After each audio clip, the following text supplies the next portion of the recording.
இந்த பெப்பர், அதாவது மிளகு. சோ இதுல என்னென்ன பெனிஃபிட்ஸ் இருக்கு அப்படின்னு பாத்தீங்கன்னா, கேஸ் ஃபார்மேஷனை குறைக்கும். மற்றபடி டைஜஷனுக்கு நல்லா ஹெல்ப் பண்ணும். கேஸ்ட்ரிக் இரிட்டேஷன் இன்க்ரீஸ் பண்ணும்.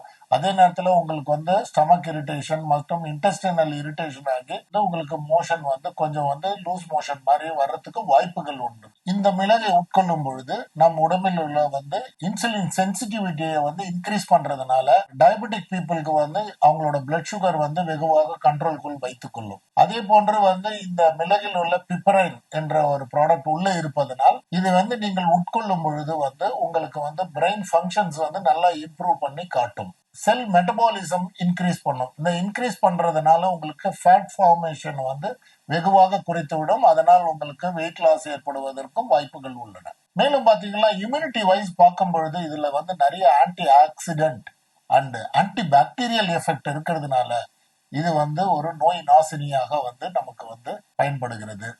ஆன்டி ஆக்சிடென்ட் நம்ம எடுப்பதனால் உடல் நலத்துடன் இருக்க செல் டேமேஜஸ் எல்லாம் வெகுவாக தடுத்துவிடும். நியூட்ரிஷனல் அப்சார்ப்ஷன் பெனிஃபிட் இதுல இருக்குது. பாத்தீங்கன்னா கர்குமின், மஞ்சள்ல இருக்கிற அந்த கர்குமின், கால்சியம் மற்றும் செலினியம் இது எல்லாமே ஃபுட்ல இருந்து நம்மளுக்கு அப்சார்ப்ஷன் ஆகிறதுக்கு இது ரொம்ப ஹெல்ப்ஃபுல்லாக இருக்கும். மேலும் பெப்பர் பாத்தீங்கன்னா ஆன்டி இன்ஃபிளமேட்டரி ப்ராப்பர்ட்டி இதுல இருக்குது. இன்ஃபிளமேட்டரினா ஒரு இடத்துல செல் டேமேஜஸ் நடந்திருந்தால் அந்த செல் டேமேஜஸ் இது வெகுவாக குறைத்து விடும்.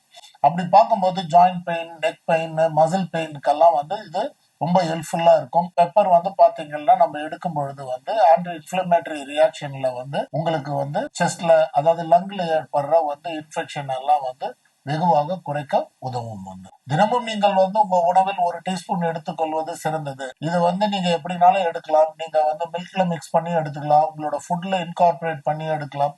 ரொட்டீனா நம்மள தமிழர் பண்பாடு பாத்தீங்கன்னா ரசம் என்ற ஒரு உணவை தயாரிப்போம். அந்த உணவில் இந்த ரசத்தில் அதிகமாக பயன்படுத்துவது மிளகை தான். இந்த மிளகை அதில் எடுத்துக்கொள்ளும் பொழுது உங்களுக்கு பல்வேறு பெனிஃபிட்ஸ் உங்களுக்கு கிடைக்கும். மேலும் பாத்தீங்கன்னா அதிகமாக எடுத்துக்கொண்டால் இல்ல ஹெல்த் பெனிஃபிட்ஸ் எனக்கு ரொம்ப இது மாதிரி கோல்டு எஃபெக்டா இருக்கு நிறைய எடுத்தீங்களா நீங்க என்ன பண்ணலாம்னா ரெகுலரா ஒரு ஸ்மால் குவான்டிட்டி எடுத்துக்கொண்டால் உங்களுக்கு ஹெல்த் பெனிஃபிட் மிகவும் நல்ல எஃபெக்டிவாக இருக்கும்.